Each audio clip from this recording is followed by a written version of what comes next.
Today on Teuty's track analysis, we have the track of the day for March 2nd, Humble Hollow by Fat in the Hat. Humble Hollow is a mixed surface transitional track made from the surfaces road, dirt, grass, and sausage. The track has a safe and risky finish, and you can reach this risky finish with speeds as low as 260 as long as you take the correct approach.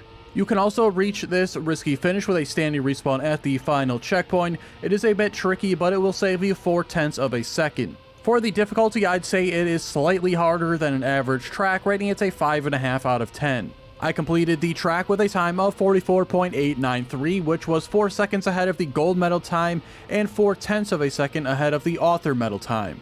Overall, I thought Humble Hollow was an extremely well-made track and would give it a triple+ rating.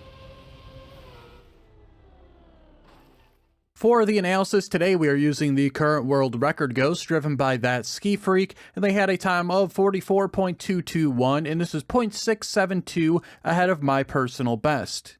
At the very start, we'll be hit with a jump in which you can take a variety of ways. We'll see two different approaches here between me and the world record. There are also multiple different approaches from a lot of the top times right now. Some people jumping extremely low here, some people staying up higher. Really, it doesn't result in a huge difference as long as you take this dirt turn well.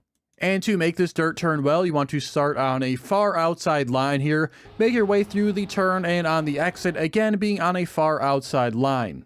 And we'll see, despite, very different lines at the start, we pretty much end up in the same exact place here on the exit. For the next section, I found going wide and coming back towards the left gives you a nice early landing. However, here I landed a bit too early, too far to the right, and it'll be quite bouncy. And this bouncy landing is really the first spot where I really lose some time against the world record. The next spot where I will lose some time is this section here. As we see, I jump down towards the right here, while the world record kind of just takes it straight.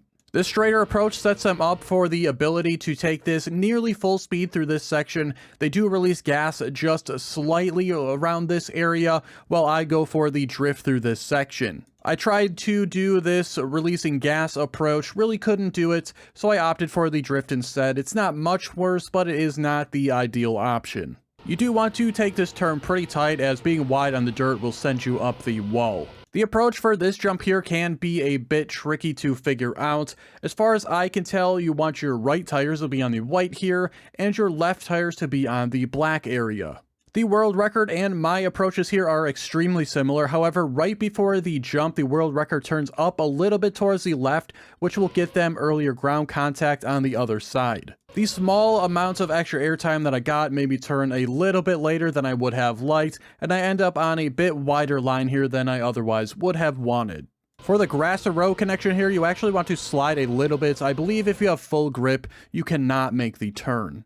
This transition here depends on a lot of factors, including speed and the angle you jump off of this at, but here you can see I'm jumping off extremely early, even earlier than the world record does. And we'll see that here I actually land earlier and overall just had a better line for this. However, I didn't 100% commit to making this turn, slid a little bit too high out to the right, and lost the small advantage I had. Not a ton to say about this jump, kind of just line yourself up as best as you can to make your way down the center of the dirt. For the grass hill coming up, you have plenty of time to take it over smoothly, so make sure you do that. And of course, you want to leave it on the right side of the hill. For the jump off this black piece here, I was a little bit too far over to the left. I also wish I was angled a few more degrees towards the right side. This is because landing over to the right side here allows you to just have a much smoother approach towards the risky finish. The risky finish can be a little bit annoying because they put a tree basically on a perfect line towards it, so you either have to pick one or the other. I would highly recommend taking a left side approach here. You can just barely make it to the risky finish, taking the right side like the world record does. And I'm going to do a little extra touch on today's video as well, showing you the path you should take if you have a standing respawn here at the final checkpoint. Initially, you want to take this down towards the left here, and as you switch into third to fourth gear, make sure you straighten out. You really cannot afford to lose this speed. Continue on until you reach this lighter green section here. Is the second to last light green before the upcoming white strip. You want to start turning 100% to the right here, and this should give you your good launch into the finish. Again, this will save you about 0.4 of a second compared to taking the safe finish.